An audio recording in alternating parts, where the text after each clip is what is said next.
الحمد لله وكفى وسلام على عباده الذين اصطفى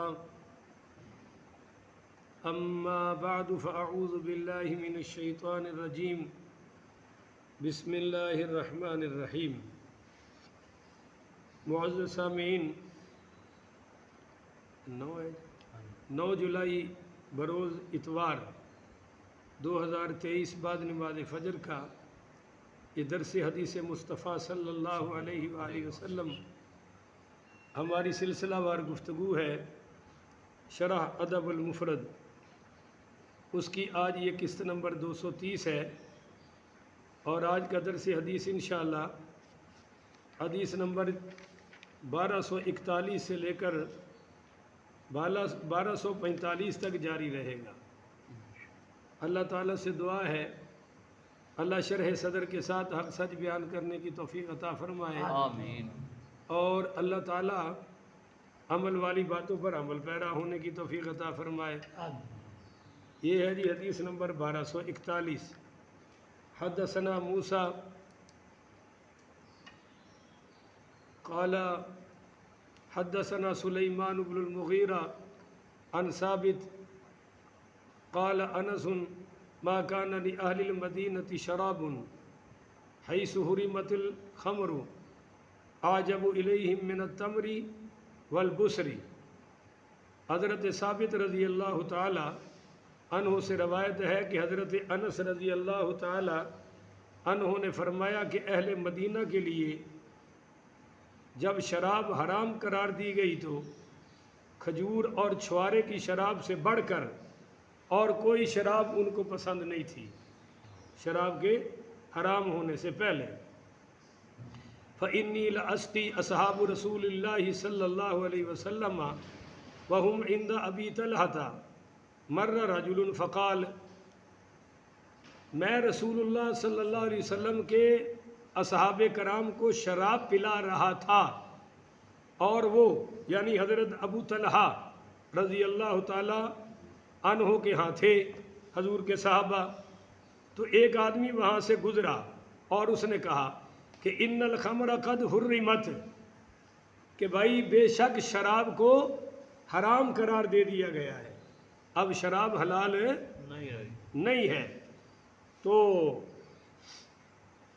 فما قالوا متى او حتى تنظر قالوا یا انس.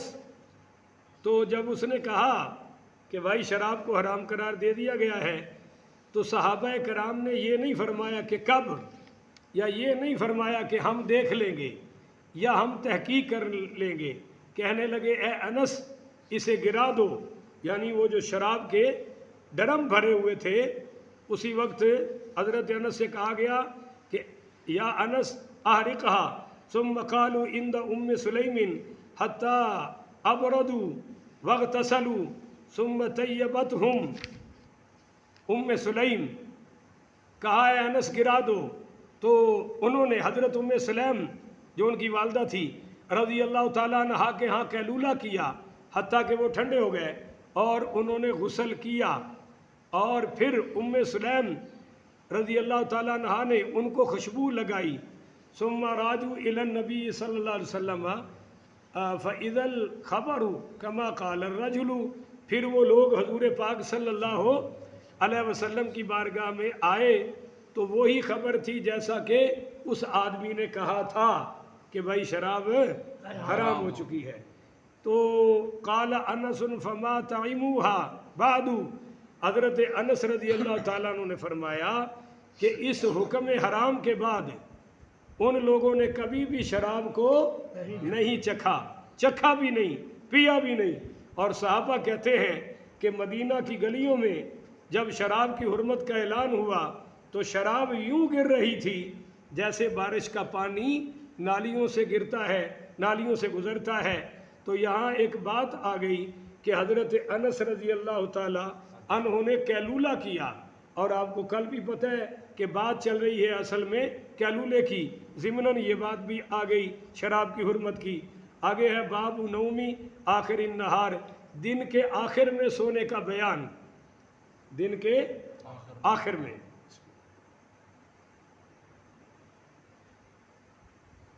حدیث نمبر 1242 حدثنا محمد بن مقاتل قال اخبرنا عبد الله قال حدثنا مسعر عن ثابت بن عبید عن ابن ابی لیلہ عن خوات بن جبیر قال نوم اول النہار خرق۔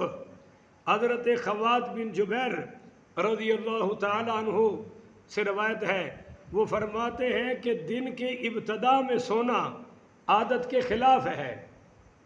دن کے ابتدا میں سونا عادت کے خلاف ہے، یہ عادت نہیں ہے۔ عادت کیا ہے؟ رات کا سونا اور صبح کو اٹھنا۔ اب جو ہمارے یہ نو دولتیے ہیں، یہ ساری رات جاگتے ہیں، عین اذان کے ٹائم سو جاتے ہیں، اور لاہوریے تقریباً سارے شہریے یہ اٹھتے ہیں 11 بجے 12 بجے، تو یہ سونا عادت کے خلاف ہے۔ اگر صبح سونا پڑے تو کم از کم بندہ اشراق کے بعد سوئے، اشراق سے پہلے سونے کا کوئی حق ہے نہیں۔ مگر ابھی آپ جانتے ہیں کہ ہمارے اس شہر میں اس وقت سونے والے زیادہ ہیں یا جاگنے والے؟ سونے والے۔ تو دیکھ لیں کیا فرما رہے ہیں صحابی رسول کہ دن کے ابتدا میں سونا عادت کے خلاف ہے۔ اور آگے سنیے، وَأَوْسَطُهُ خُلْقٌ، کہ درمیان میں، دن کے درمیان میں سونا یہ بالکل طبیعت کے موافق ہے۔ یہ طبیعت کے مثلاً آپ زور سے پہلے یعنی 11-12 بجے سو جائیں، زور تک سو لیں، یا زور کے فوراً بعد سو لیں، عصر سے پہلے تک، اس کو قیلولہ کہتے ہیں۔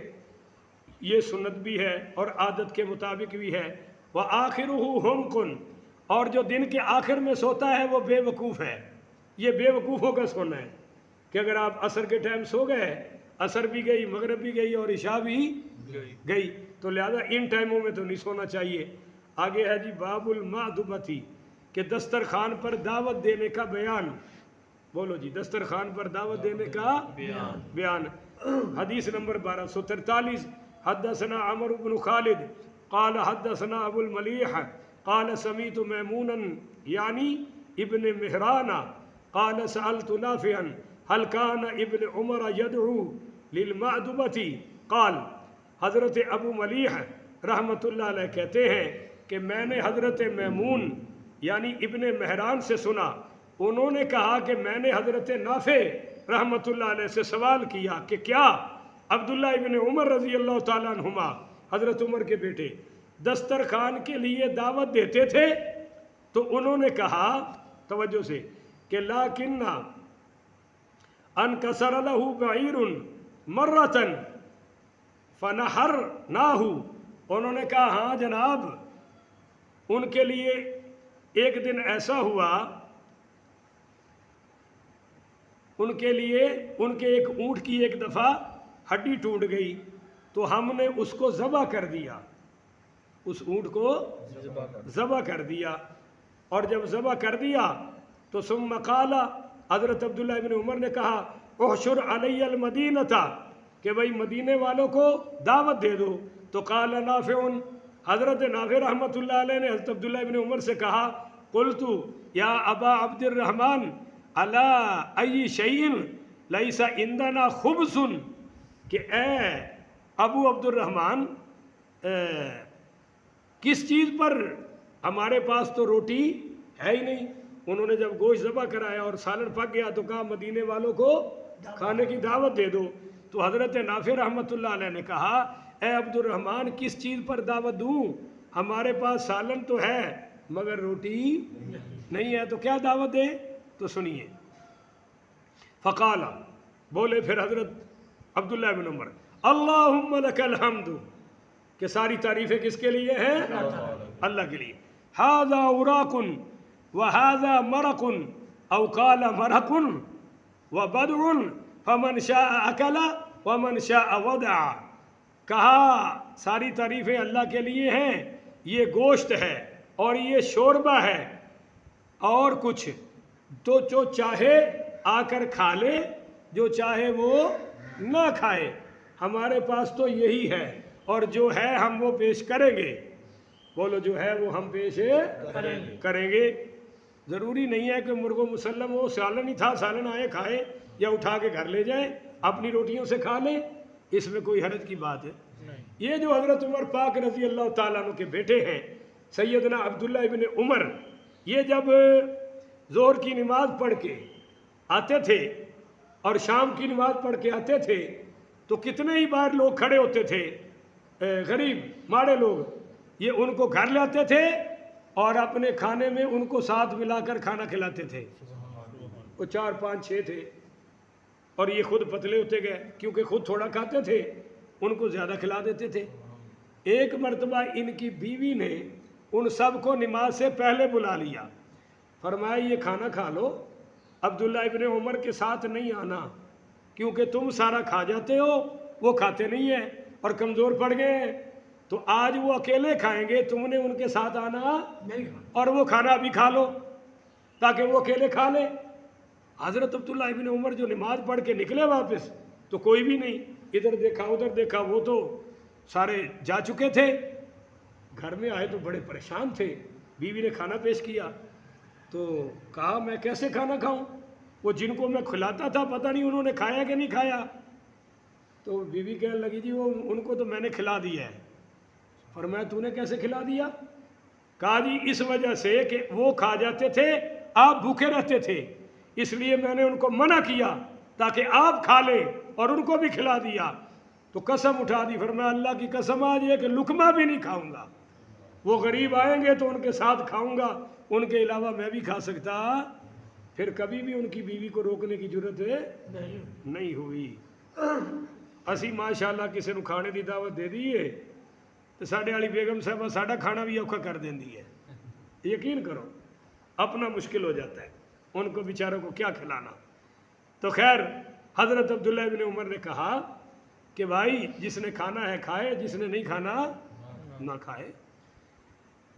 اچھا جی آگے ہے جی باب الختانی، ختنے کا بیان، حدیث نمبر 1244، یہ ہے اخبرنا شعیب بن ابی حمزہ قال حدثنا ابو الزناد عن الاعرج عن ابی ہریرہ ان رسول اللہ صلی اللہ علیہ وسلم قال، حضرت ابو ہریرہ رضی اللہ تعالیٰ عنہ سے روایت ہے کہ رسول پاک صلی اللہ علیہ وآلہ وسلم نے ارشاد فرمایا کہ قال اختننا ابراہیم صلی اللہ علیہ وسلم بعد 80 سنتاً، یہ آپ صلی اللہ علیہ وسلم نے فرمایا کہ بھئی حضرت ابراہیم علیہ السلام نے اپنی عمر کے 80 سال کے بعد ختنہ کیا۔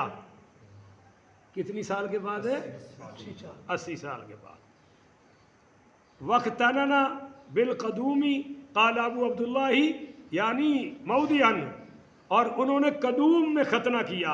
ابو عبداللہ امام بخاری رحمۃ اللہ علیہ فرماتے ہیں کہ قدوم ایک بستی کا نام تھا، اس بستی میں حضرت ابراہیم علیہ السلام نے اپنے ختنے کروائے۔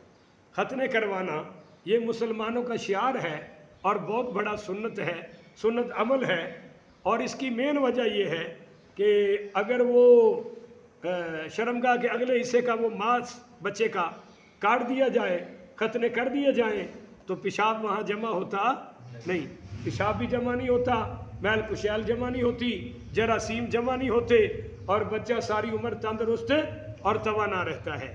تو یہ اس میں حکمت ہے۔ آگے ہے بابو حفظ المرأتی، عورت کا ختنہ کرنے کا بیان۔ اہل عرب عورتوں کا بھی ختنہ کراتے تھے، اب چونکہ نہیں ہوتا تو میں حدیث کا ترجمہ نہیں کروں گا کیونکہ مائیں بہنیں بیٹیاں بھی سنتی ہیں، تو میں صرف عربی پڑھ دیتا ہوں تاکہ میرے جو سننے والے علماء ہیں ان کو سمجھ آ جائے گی۔ حدیث نمبر 1245، حدثنا موسیٰ بن اسماعیل قال حدثنا عبد الواحد قال حدثنا عجوز من اہل الکوفة جدت علی بن غراب قالت حدثتنی ام المہاجر قال سبیت فی جواری من الروم فعرض علینا عثمان الاسلام فلم يسلم منا غیری وغیر اخرى فقال عثمان اذهبوا فاحفظوهما وطاہروہما۔ یہ میں نے عربی میں حدیث پڑھ دی ہے اور ترجمہ میں آپ کو ابھی آف کیمرہ سنا دوں گا تاکہ آپ کے علم میں اضافہ ہو جائے، چونکہ اب ہمارے ہاں بچیوں کے ختنے کراتے نہیں ہیں، اس لیے اس کا ترجمہ کرنے کی ضرورت نہیں ہے، اور علماء کو پتہ چل گیا، میں نے پڑھ دی عربی ساری، اللہ عمل کی توفیق عطا فرمائے۔ آخر ودعوانا ان الحمدللہ رب العالمین۔